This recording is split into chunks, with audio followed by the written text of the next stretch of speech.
Hey, it's Brian, and before we get into things today, I wanted to let you know that this episode of Christmas Past kind of marks the end of an era.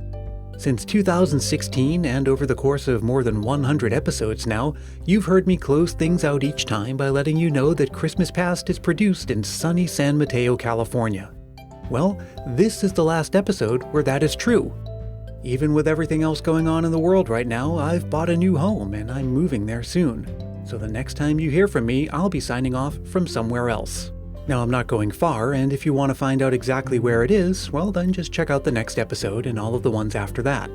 But all that aside, I hope that the month of May is treating you well, even with all of our travel restrictions and stay-at-home orders. I hope that you're able to get outside and enjoy nature as long as you're following all of the common sense guidelines and treating the situation with the seriousness it deserves.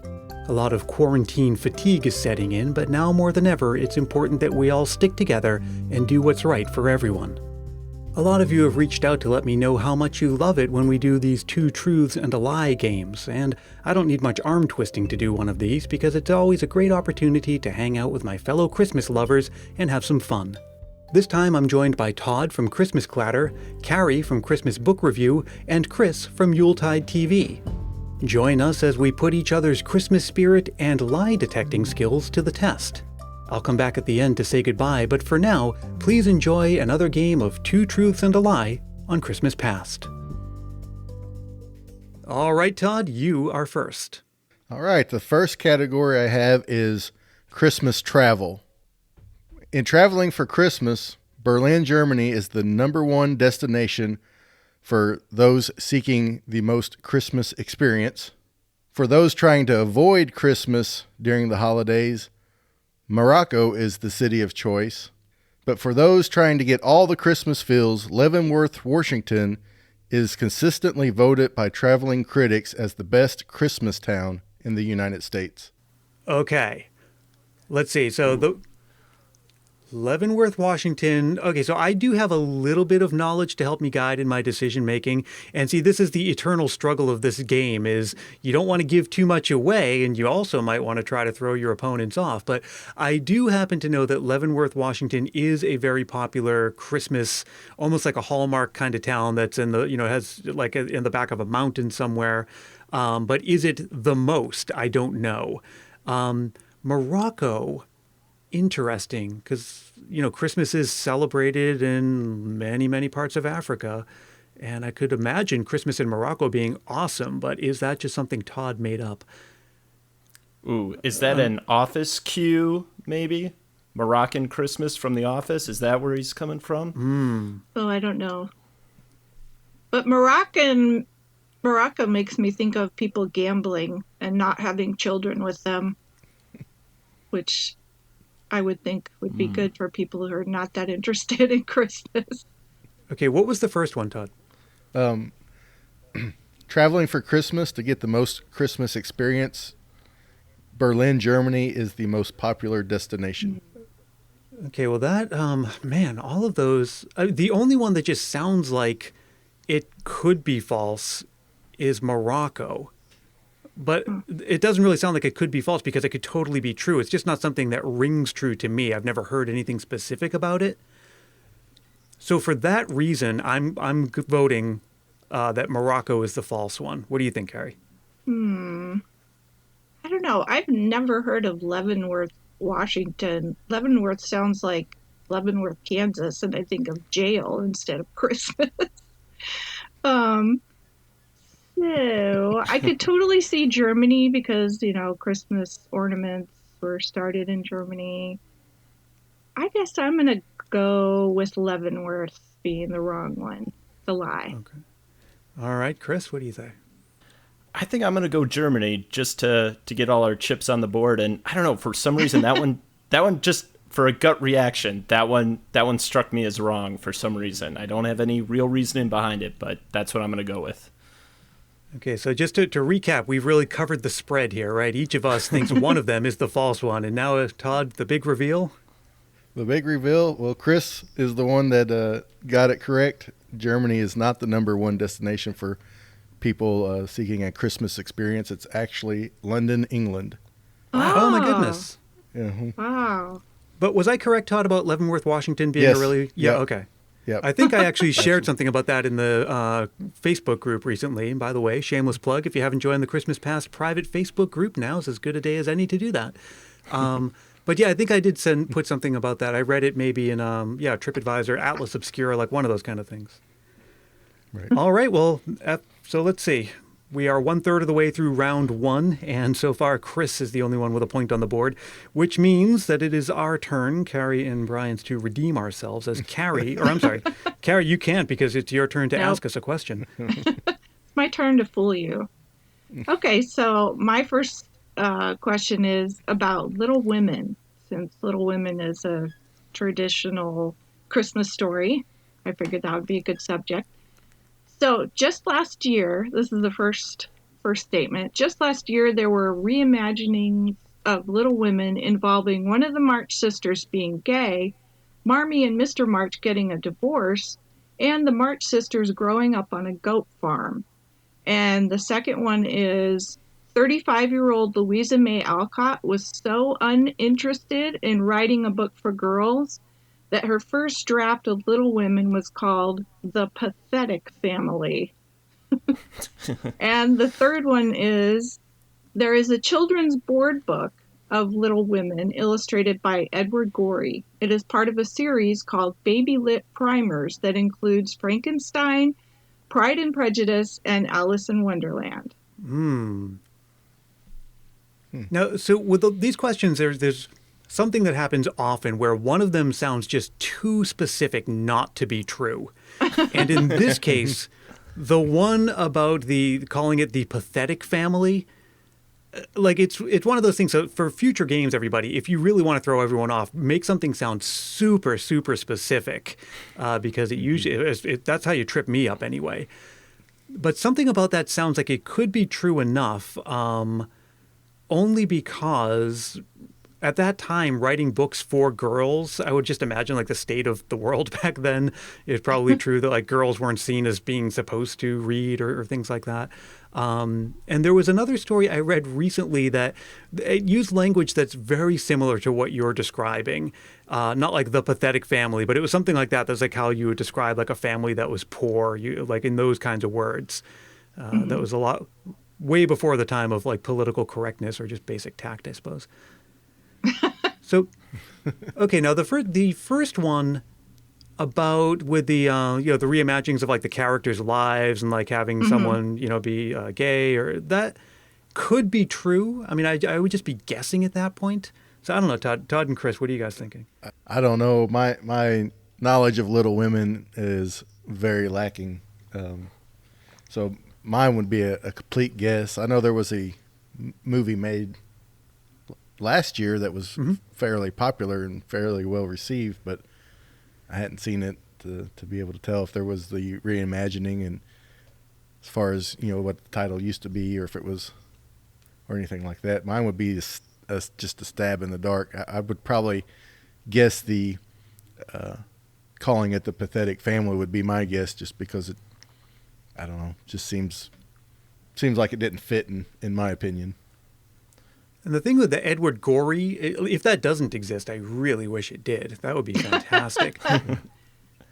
Well, and see, that was what I thought with your note on specificity. That third one with those children's books was really where I thought the specific details lied.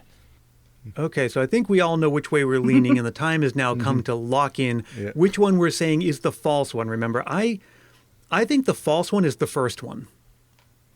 Todd, what do you think? I'm going with the pathetic family being false. Okay, that's the second one. Okay, Chris, what do you think? I'm also going to go with the first one. The goat farm pushes it over the edge for me. Okay. Carrie, great reveal. Dun, dun, dun, dun, I fooled you all. Oh my goodness. It was the third one. I also wish that was true, that there was a board book with Edward Gorey illustrating Little Women, but alas, it is not true. I don't think board books were even a thing when Edward Gorey was alive. So. Oh, probably. They could have made it into one after the fact. Yeah, but that would have been really cool. That's true. But yeah, it really is true that Louisa May Alcott named her first draft the Pathetic Family.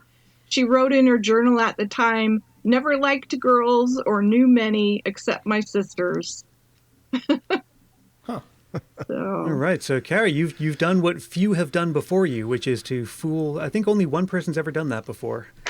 So, and it is the only way that you can earn a point when it is your turn to ask a question. So well done there. Right. All right, Chris, destroy us.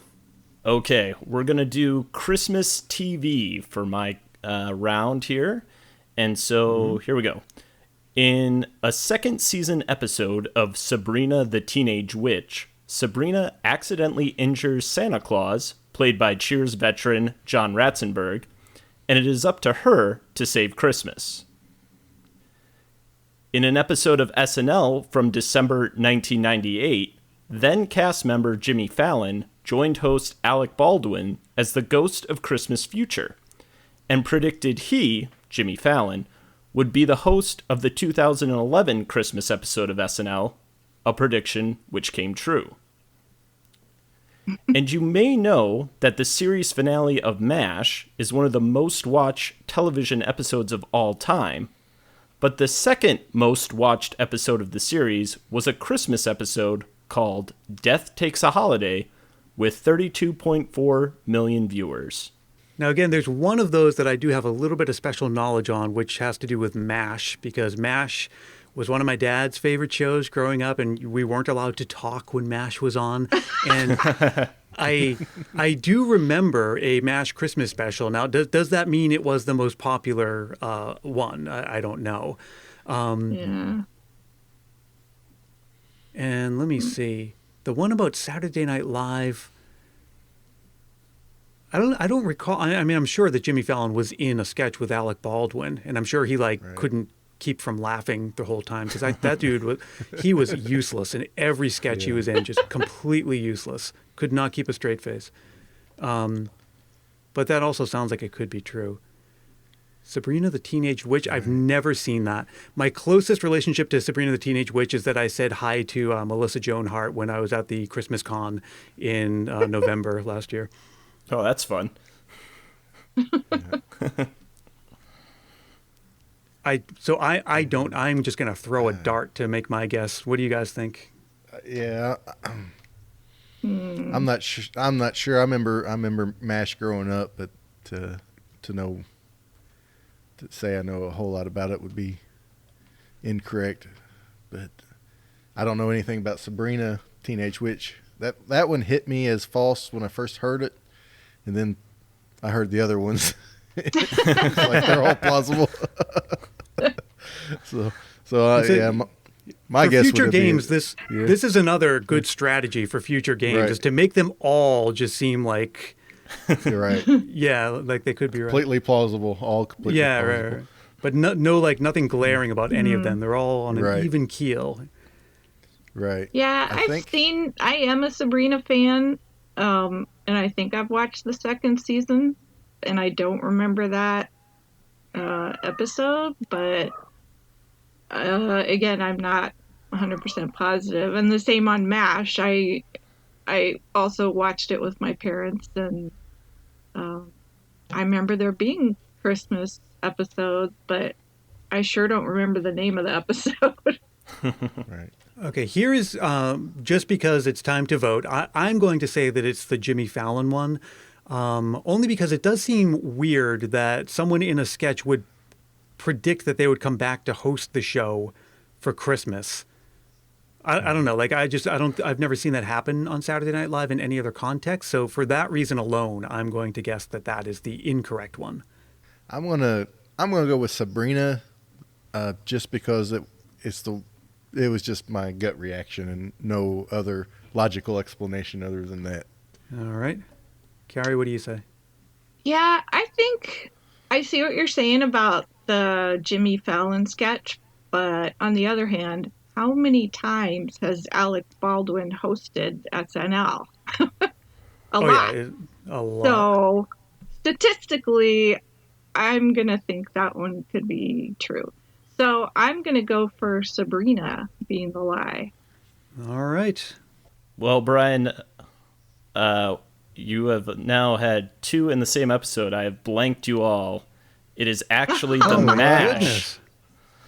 The mash is MASH. Oh, man. Wow. There is an episode of MASH that takes place at Christmas called Death Takes a Holiday, but I have no idea how many people watched it or where it would fall if you were ranking the episode series. Okay. Oh, wow. So I think we would classify that as like a borderline trick question because there was enough truth in it, but it was like the fine detail. But anyway, well played because you earned a point for fooling us all. Okay, and my goodness, if we get 3 fool 'em alls in this one, that'll be a hat trick, and then I don't know what happens then. But we're already in uncharted territory with 2 fool 'em alls in one episode, and let's see if we can make it 3 with my question for you guys about the Yule Log. So the Yule Log, of course, is one of those Christmas traditions that predates Christmas itself. That's why we call it the Yule Log and not the Christmas Log. And as you can imagine, it's a tradition that comes with all kinds of superstitions attached to it. And so here's your first statement. According to one superstition, if the Yule Log did not catch fire on the first attempt to light it, it would bring bad luck to the whole house. Statement number 2. It was once common to mix a small amount of the ashes of a burned Yule log into the batter of the Christmas cake for extra protection against evil spirits.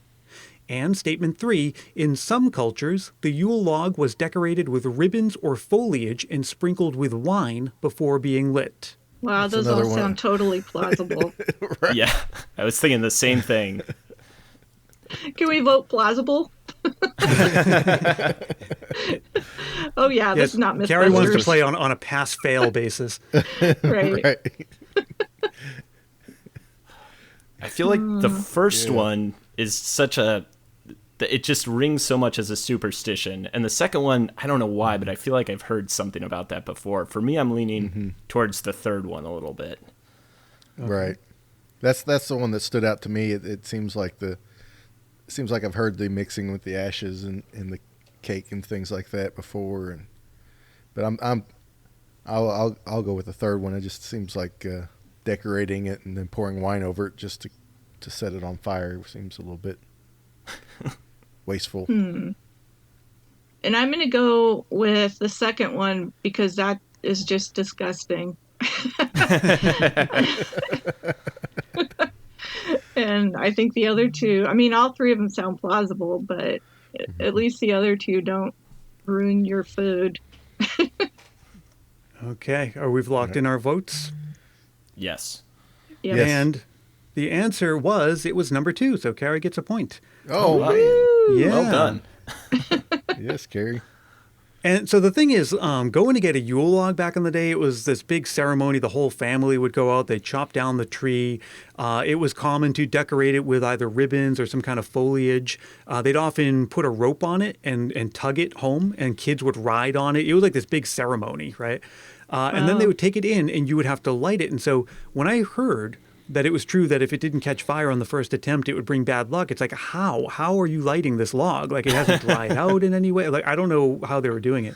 And there's all kinds of other cool Yule log trivia. Like, before they didn't cut it down, hearths back in those days were enormous. Nevertheless, the Yule log, they'd just bring in basically the entire trunk of the tree and stick one end of it into the hearth, and the rest of it would just be like in the living room. And that was how all that worked.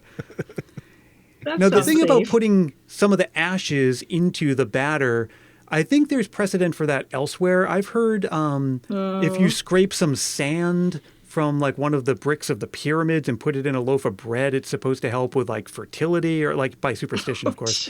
Wow. Yeah. So stuff like that, like it does exist elsewhere, but not in the case of the Yule log and putting it into the Christmas cake. So this concludes round 1, guys, and Todd and Brian, that's me, don't yet have any points. Chris has 2 points, one for guessing one correct question and the other for stumping us. And likewise with Carrie. She was correct once and stumped us once. Man. And so now we are moving into round 2. So the total is, 2 points for Carrie, 2 for Chris. Todd and I need to get ourselves on the board. So Todd, you're up. Alrighty. This has to do with actors playing the same role. These two TV dads, Michael Gross of Family Ties and John Goodman from Roseanne, both played live-action Santa Claus. Frank Sinatra brought Roderick Thorpe's literary character of John McClane to life on the big screen in 1968, and 20 years later, Bruce Willis was recast as McClane. Side note: Die Hard is a Christmas movie. And both Field of Dreams co-stars Kevin Costner and James Earl Jones used their talents to voice Ebenezer Scrooge. Kevin Costner as Scrooge that would not get me excited even a little bit, but James Earl Jones, yeah. I know James Earl Jones has done some Santa voice work, but Scrooge I'm not familiar with. You know, I wonder if he would make a good Scrooge. Like, he has a good voice, but is it a Scroogey voice? Well, but, I mean, Darth Vader, surely he could do Scrooge. But would he, yeah, because Darth Vader, it does actually have sort of like an ambiguously British accent a little bit. But James Earl Jones doing a British accent, something about that just isn't sitting right. I don't know. I'm leaning toward that one being the false one. And I'm just going to lock that one in. That's my vote. I don't remember Frank Sinatra playing any John McClane character. Maybe it was completely different story, but yeah. Yeah, and I feel pretty up on my Die Hard trivia, so I'm also going to go with number 2 there as being the lie. Okay, time for the reveal. Well, the lie is both Field of Dreams co-stars Kevin Costner and James Earl Jones have voiced Ebenezer Scrooge. Kevin McCostner's never voiced Ebenezer Scrooge. James Earl Jones did in a production called Bah Humbug. I see. So, okay, so tell us about Frank Sinatra. Frank Sinatra played McClane in the 1968 movie The Detective. The Detective. And then Die Hard was based on the book Things Don't Last Forever, I think was the title of it. Huh. Yeah. I did not know that. Nothing lasts forever. Nothing lasts forever. Mm-hmm. So again, this was another like borderline trick question because you lumped it in with someone else. All right, you guys are getting sneaky on me. We're getting sneakier and sneakier every time we play this game. But anyway, I still got it right, so I'm happy that I get a point. All right, Carrie, you are up. Okay, so this category is animals in kids' picture books about Christmas. Okay.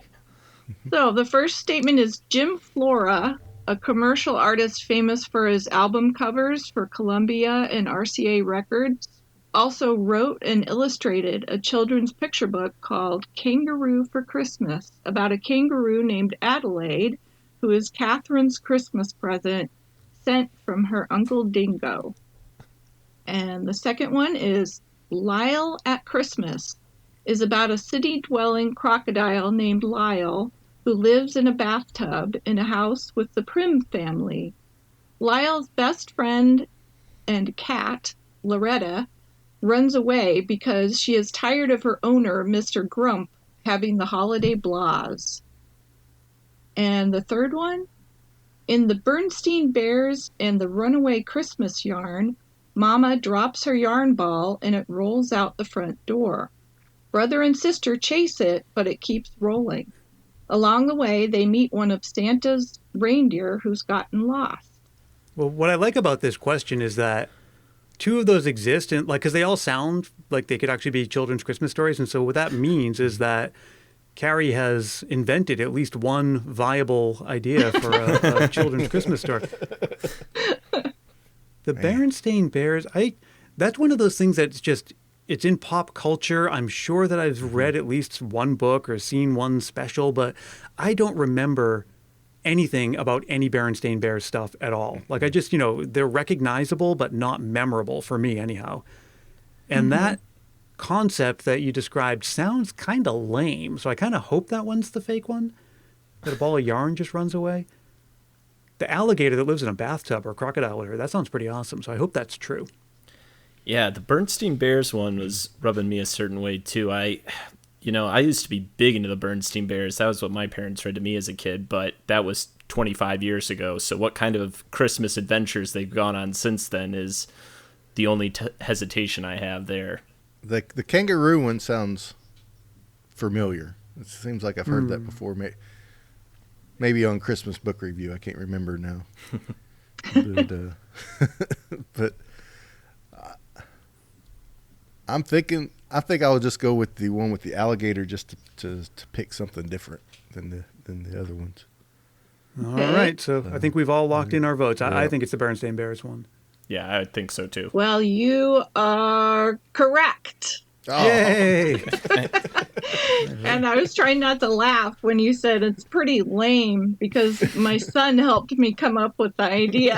So now I'm going to have to tell him that was lame. Oh, yeah. No, I realized. I just said that Carrie came up with a viable Christmas, and then I said that was the bad one. Okay, so I'm sorry that I called your idea lame. That's okay.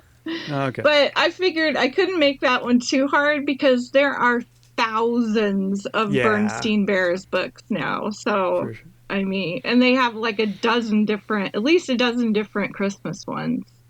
Right. And they're pretty good. They're not lame. So, yeah, I agreed. It's kind of lame. So 1 point for Chris and Mia for that question. Yes. And Lyle is part of a series of Christmas, or actually just books about Lyle the crocodile, who's a city-dwelling crocodile, lives in the bathtub. Pretty That cool. sounds pretty awesome. I'm going to check that out. All right, Chris, it is your turn. All right. For my second category, I'm doing Lego because that was my favorite gift to receive as a kid on Christmas. And my first statement is, in April 2014, 4 people in Arizona were arrested for stealing $40,000 worth of Lego from multiple stores in the area. In 1998, Lego planned to sell a set named the Polar Express featuring a train and Santa Claus, but were threatened with a lawsuit from author Chris Van Allsburg, which prevented the set from being put into production. The creator of Lego was a man named Kirk Christensen, who was originally a carpenter before he lost his business and began making children's toys. Okay. I know one of those is true for sure. You know what else I know about Lego, just to go off on a tangent? Because it's a Swedish company, right? Swedish or? Mm-hmm. Yeah. And so there is a building, it's like literally it's like an underground bunker that has one copy of every Lego product ever made. It's like this strategic Lego reserve that's actually guarded. In case of apocalypse. I guess so, yeah. Okay, good. but back to Chris's question. Goodness. So the thing about the branded, because they put out so many branded products, and it really depends on how the Polar Express was published, because usually the writer doesn't like own the copyright. It's like the publisher does. Mm-hmm. So the lawsuit would come from them. So that was the only red flag I heard. That made me say, I wonder if there's something there. Well, $40,000 worth of Legos, that's quite a bit of Legos. I don't know if you bought Legos lately. I know some of them are pretty expensive, but still, even at $500 a set, that's still. But over time, right? They could have been on a spree, a little bit here, a little bit there. But you're right. True. That is an awful lot of Lego. Okay, and I hope this isn't another trick question where it's like, oh no, it was more like $5,000, but the couples did steal all that stuff. Yeah. Okay, so I'm just gonna have to guess, but I'm thinking it's that Polar Express one, just for the reasons I already said. But I totally hear what you're saying, Todd. About that does seem like an awful lot of Lego to steal. That would have to be like just a crime caper to make something like that happen. Okay, so what is everyone's final vote? I don't know. I think I'm gonna go for the Polar Express one, just because that's such a recognizable artist, Chris Van Allsburg. At least, I mean, I think he is. He's got dozens of children's books out, and I would be surprised if they tried to make a Lego set of it. I don't know. It just doesn't. It seems too distinctive to make a Lego out of. You know what I mean? Like it would have to change too much. All right. And so, Todd, are you still sticking with the crime spree? Actually, I am actually going to go for the Polar Express one just as a strategic move, since I have 0 points. Yeah, and, that way either we all get a point or we all get 0 points. Yeah, see, there's a lot more strategy in this game than you might imagine, right? Because depending on when you speak up, right, you can leverage other people's reasoning and sort of get a sense of where they're coming from. And that's why it's always like, if you happen to know something is true, there's a pluses and minuses of actually admitting that you know that one of them can be eliminated. It's almost like that Monty Hall dilemma where it doesn't seem like it makes sense that after you've been given some information, your chances do increase if you change your mind, but it actually is true. Okay, anyway, so I think we're all saying that it's the Polar Express, Chris. So what is the correct answer? Okay, well, that one is 100% made up. You are all correct. That is the lie. Oh, so Todd gets one, Carrie gets one, and Brian gets one. I'm swinging in both extremes. I got to find the happy medium, hopefully, on this last round. All right, guys, we're gonna close out round 2 with this question from me about Christmas costumes. And by costumes, I mean, back in the day, wearing costumes at Christmas was actually like a big part of the celebration. Christmas itself used to look a lot more like Halloween than it does our current iteration. In fact, caroling was often done in costume, and it looked a lot more like trick-or-treating than anything else, because after you sang a carol, you were expected to receive a gift. Either they would bring you into the house and share some wine with you or give you some kind of gift. And even that trick-or-treat thing, some kids would go caroling, and if you didn't give them a treat, they would, like maybe throw an egg at your house or do like something along those that equivalent. So costumes were really there's a lot of history of costumes in Christmas. And so here are 3 statements, only one of which is false. So the first one is, at the French court in 1393, several partygoers wearing flammable costumes caught fire when they came too close to flaming torches. Statement number 2, in the Shetland Islands, the skecklers, as they're known, were young men in straw costumes that went out and about on the 12 nights of Christmas. And statement number 3, modern Christmas elves are said to have been inspired by the colorful costumes worn in 17th century Scotland during Christmas celebrations, made from used grain sacks and decorated with cowbells. One of those I'm 87% sure I know is correct. So, The elves or one is that just what you want them to think, Todd? The elves one is interesting. There's a lot of detail there. I'm wondering, but could be a red herring. The Shetland Islands thing sounds totally true. Yeah, I'm kind of leaning towards the elves because there's some detail there, but it's not the detail of the date. Yeah, I think I'm going to lock in on 3 as well with the elves. There's almost too much detail there for me, I think. I think I'm going to go with the first one, the flammable one. The flammable one. Well, you shouldn't have done that, Carrie, because it actually was the elves, and so that means Todd and Chris get a point. Yeah, so these revelers, and this was the court of King Charles, who also just barely escaped this fire with his life, and then afterward, from then on, they banned wearing costumes to parties. But, back in those days, things were lit by firelight, of course. And so some revelers decided, why don't we show up as forest savages? That was their costume. And so they had these... They coated themselves in tar and put like feathers and just like leaves and all that. They were supposed to look like these sort of like forest creatures. And, you can imagine you stand a little too close to a flame and then that's that. Ouch. Yeah, and there's the thing of Christmas costumes is actually really it's still done. I think in parts of England there's like the mummers tradition where it's like put on a play where everything is in costume. So it's still around, but a lot of our American Christmas is heavily influenced by the Victorian British Christmas. But then there's just certain parts of it that never came over, or if they did, they didn't really get much play, right? Like Christmas crackers and plum pudding or things that you have to really really be into that kind of stuff to make it part of your normal Christmas. And even fruitcake, for that matter. For some reason, it was super popular here for a while, and then it became almost like a joke. I did a whole episode about that in case anyone is interested. So, okay, this brings us to the end of round 2, and here are the total scores, right? For across all rounds, Todd has 2 points, Carrie has 3, Chris is in the lead with 4, and I have 3. So this is our last chance to win this. Let's see. And so that means, Todd, it's your chance or your turn to ask a question. We'll be talking about best-selling Christmas albums. Elvis Presley's Elvis Christmas album is the best-selling Christmas album all time, with 20 million copies sold worldwide.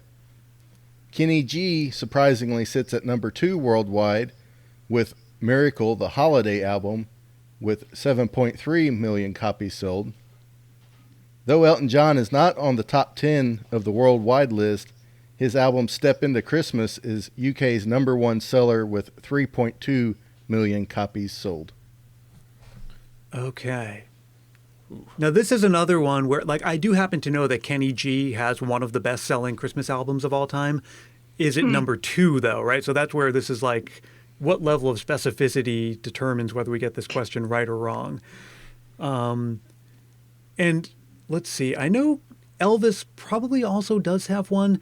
I mean, I think most people would hear that and say, oh, no, I thought it was Bing Crosby. But White Christmas was, I believe, released as a single. And he holds the distinction of the best-selling single of all time. Or at least he did for a while. So that's another one of those, like, Elton this John. This is full albums, not singles. Mm-hmm. So I could believe that. The Elton John one is the only one that sounds, and here's why it feels a little weird to me, is that, and I can't even think of like who else. I would imagine like Wham, like, but again, that was a single, like Last Christmas. Like one of those would have been like the best-selling one. And if it were the best-selling in England, is 3.2 million copies sold even a good amount?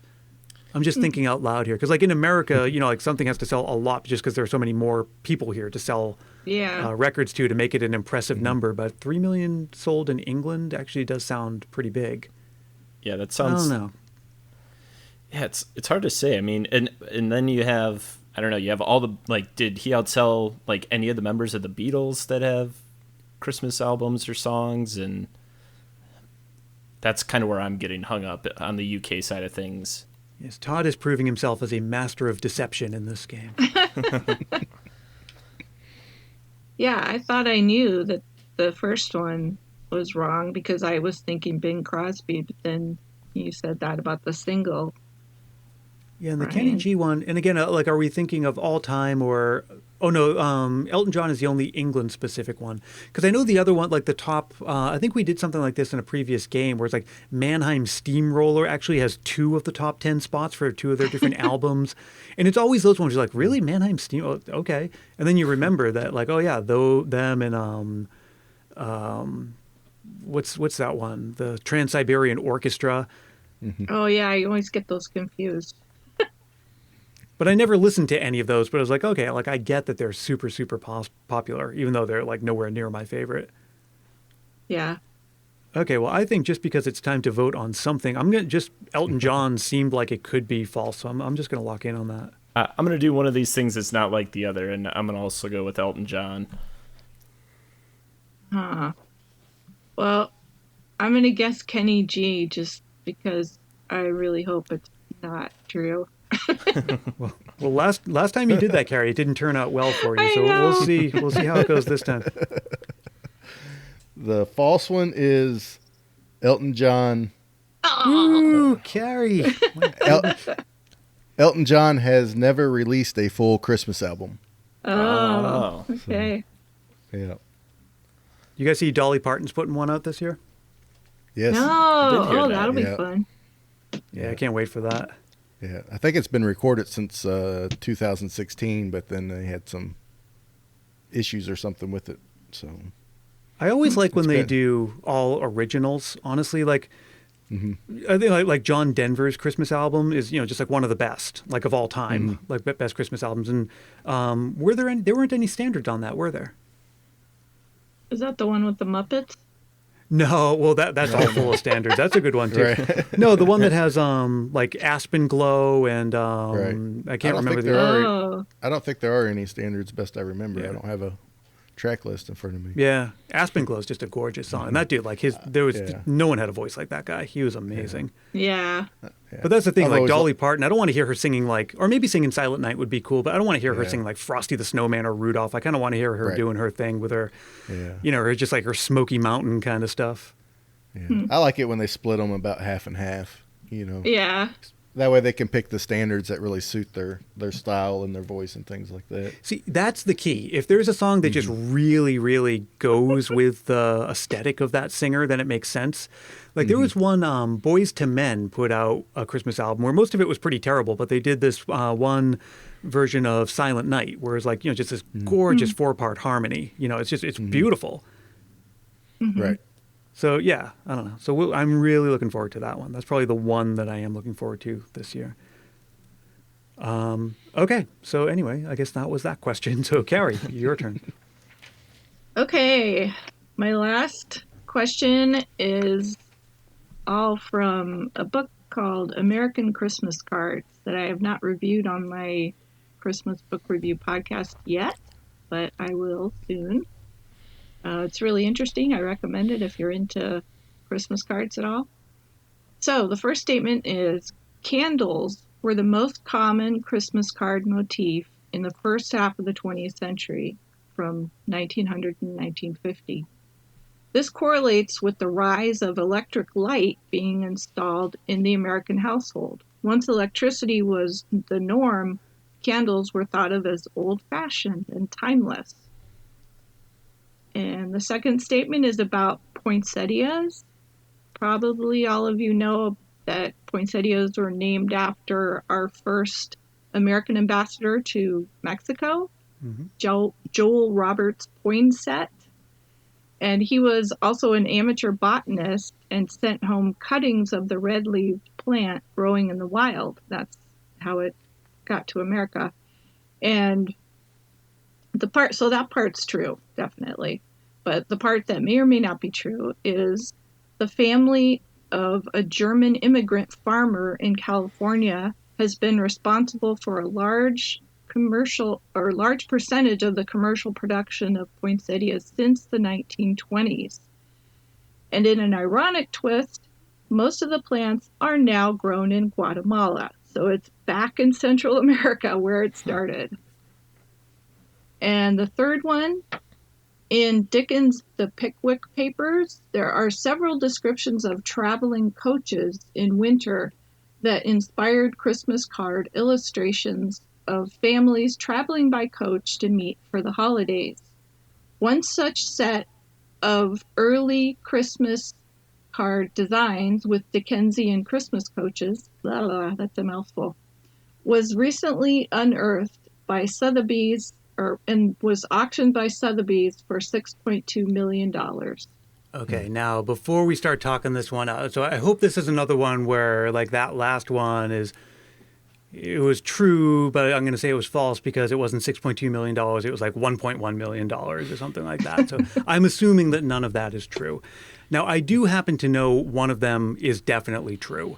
And so I'm wondering whether or not there's any advantage in tipping my hand. Or pretending to tip my hand to throw you guys off. But I do happen to know that Paul Eck is a German-born botanist who now he and his family are responsible for producing poinsettias.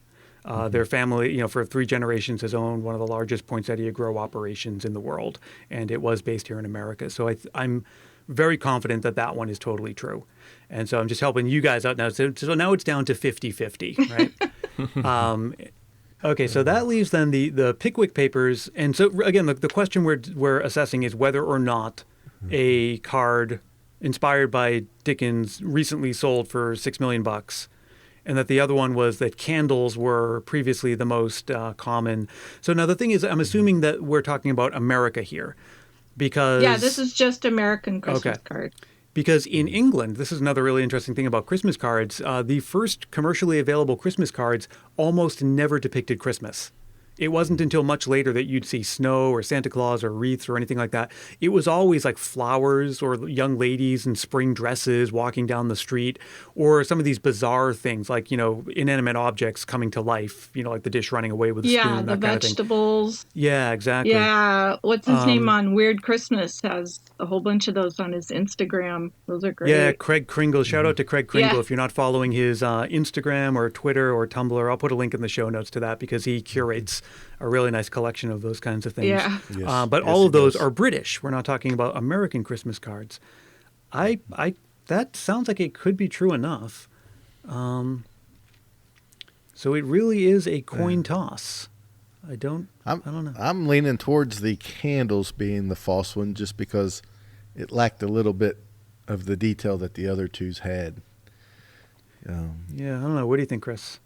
I was going to go in the same direction. I was leaning towards the candles as well, both for the lack of description, but also kind of what you guys were saying. I feel like the topic of the Christmas card was different in that time. Candles just don't seem to fit the bill. Okay, I think we're all going to sink or swim together on this one because I'm going to join you guys. So we're all saying as our final answer that it was the candles on Christmas cards. So Carrie, what is the correct? And by correct, we mean incorrect one. The lie is the Dickens Christmas cards. Oh, Wow. Oh my goodness. So we have hit a hat Again. trick. 3 fool-em-alls in one game. man. I'm going to edit in a sound effect in post right at this moment. All right. Yeah, it's interesting. I did an episode last season about the history of the Christmas dinner that we eat. We always eat, turkey, stuffing, mashed potatoes, but, why? There's got to be some reason that we did that. And a big part of it was that, and it had to do with turkeys becoming more available and Victorian families getting larger because infant mortality rates were going down. But the way that you would get turkeys to market was you put them on a stagecoach, oftentimes, because the alternative was like you'd walk them there, and by the time they got to market, they'd be really thin from the walk. Or good. if you lived in the city, or if you lived in the country, I forget which one it was. If you lived in the country and wanted to send a turkey to the city or vice versa, you'd send it on a stagecoach. Because, back in the day, like the rails were just sort of getting up and running. And like that was how stagecoaches worked. They were like the bus lines of the day. They would just sort of like roll through and you could put something on it to deliver to friends and that kind of thing. So, yeah, stagecoaches and Christmas, that could be an episode one day because there's a rich history there. Yeah. But good for you, Yeah. Carrie, for fooling us all. Yes. Well done. All right, Chris, your last question. Okay, so my last category is going to be Christmas directors, so people who have directed Christmas or Christmas-related movies. First statement is, despite the part of Kevin in Home Alone being written specifically for Macaulay Culkin, director Christopher Columbus still insisted on auditioning more than 100 kids for the role. Number 2. Writer-director Shane Black is known for setting many of his movies during the Christmas season, but he has gone on record to say that his actual favorite holiday is the 4th of July. And finally, John McTiernan directed the first Die Hard movie, but he did not return to direct the sequel, Die Hard 2, Die Harder, which was also set on Christmas Eve. Okay, now one thing, if Shane Black is who I think he is, he's not American, right? I'm not sure offhand. I know a lot of his filmography, but I don't know his nationality. He's in a lot of crime movies, isn't he? Yeah, so Lethal Weapon, Kiss Kiss Bang Bang, Iron Man 3. Not exactly a crime movie, but... I might be thinking of someone else. See, this is where I'm at a huge disadvantage because I just do not watch a lot of movies, even Christmas movies. Movies just kind of aren't my thing. So I'm really just like gonna pretend I know what I'm talking about here. So, and I also wonder if Home Alone came out after. Oh no, that was his first movie, right? I was thinking Macaulay Culkin? if he had already put out a movie, yeah, like oftentimes, that they would write a movie for a star, Yeah. to like make some bank. Oh, yeah. But Yeah, if that they- was his first movie, then maybe not. No, John Hughes wrote it for Macaulay Culkin because of his role in Uncle Buck. Specifically the scene where he does like the 20 questions to John Candy's girlfriend through the mail slot in the door. Okay, so we have it's the 100 auditions. Shane Black doesn't like Christmas as his favorite holiday, and what was the third one? The third one was that John McTiernan directed the first Die Hard movie, but did not return to direct the sequel, Die Hard 2, Die Harder, which was also set on Christmas Eve. I see. All right. Yeah. I've never seen Die Hard, or Die Hard 2. Yeah. And I think I've seen Home Alone, like maybe. Yeah. Wow. Or maybe like pieces of it. My goodness. Boy. I'm just going to wait to hear what you guys say, and then I'm probably just going to latch on to one of you. I could see all those being correct. I mean, John Hughes did write that for Macaulay Culkin, but I could see them wanting to, have other kids come out and try out for the part just in case. Then I think I did hear something about Shane Black. He was asked why he set so many at Christmas, and he had a different reason other than him liking Christmas so much. And then I know the director of Die Hard changed the bad guys from terrorists to robbers because he doesn't like terrorists, and Die Hard 2 is more of a terrorist bad guy movie than anything, so that could have been why he didn't return. I don't know. I'm stumped. I'm going to lean towards Home Alone just because I knew John Hughes was so impressed with Macaulay Culkin on Uncle Buck that I don't see them going out and trying that many different kids out when they already had one in mind. Yeah, and I don't know enough about the film industry to know, like, is 100 auditions standard? Like, is that a lot? Is that a little? It sounds like a lot. It does sound like a lot. I'm going to go with that one, just because I don't know what else to say. Well, I seem to remember that there was a different director for the second Die Hard movie. So I'm going to guess that one's true. All right, guys, I think it is perhaps the time for rumination has come to an end, and it's time to lock in our votes. I'm going to go with the Home Alone one. I think, Todd, you are too. Carrie, what do you say? I'm going to go with it because Todd sounds like he has good movie knowledge about that. Which means that if one of us is wrong, we're all wrong. So there is at least a 2 in 3 chance that Chris is going to fool us all again. So, Chris. Yes. Hey. Well, I hope you're not too upset, but I have fooled you all again. Oh, my mercy. Oh, man. I'm going to need 2 sound effects. The Shane Black statement was false. That was completely made up. I have no idea what his favorite holiday is. And Todd, you're all right. There is something there was one thing I found was that he has been on records like giving his reason for why he sets things at Christmas, but he hasn't really come out so forthright to say this is my favorite. Right. Yeah. So Carrie's least is 4th of July your least favorite holiday, Carrie, or you just don't like it in general? I think it's tied with New Year's Eve just because of all the drunk people and the noise.